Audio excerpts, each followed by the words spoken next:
There was this young man. Every day he would come to me, Daddy, pray for me. I want God to give me a financial breakthrough. Please pray for me. So I kept on praying. Then one day he came, excited. Daddy, God has answered your prayers. I said, what happened? He said, my landlord called me and said, I have a house in Ikoyi, 13 flats. I want you to go and sell it for me and bring me so much amount. It doesn't matter how much you sell it. This is all I want. He said, God has answered your prayer. He said, because the price he's asking me to bring is less than half what that thing will cost.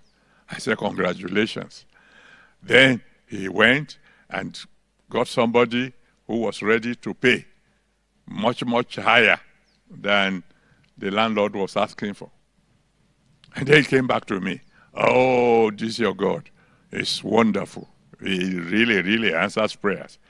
I said, fine. So now you are going to pay and you have 13 flats at your disposal. He said, yes, sir. I said, okay, maybe in that case, you will give one of the 13 flats to God. After all, 10% of 13 is more than one. And he got angry. I mean, he was furious. He said, that's a problem with you pastors. I'm getting the first breakthrough in my life. And the first thing you want to think about is the payment of my tithe. I said, please forgive me. He said, what kind of nonsense is that? And he stormed out of my office. And then the following day he went to the landlord. Yes, sir. The house you asked me to sell, I've sold it now. And where do you want me to pay the so amount that you asked for?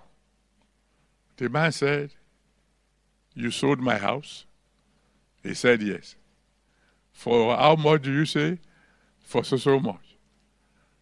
My house? Is it not number so? He said, yes. I asked you to sell my house for that amount. And the man spoke in Yoruba and said, Àti wọ́ àtẹni tó ṣoògùn yẹn fún ẹ kú papọ̀.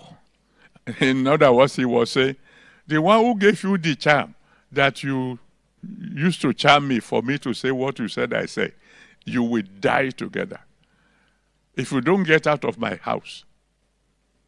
So he ran and came back to me. Daddy, help me. I said, what for, sir? Pray. My landlord has changed his mind. Hey, please, don't get me involved, though. It's between you and God. Go and settle. Up to today, he's still a tenant.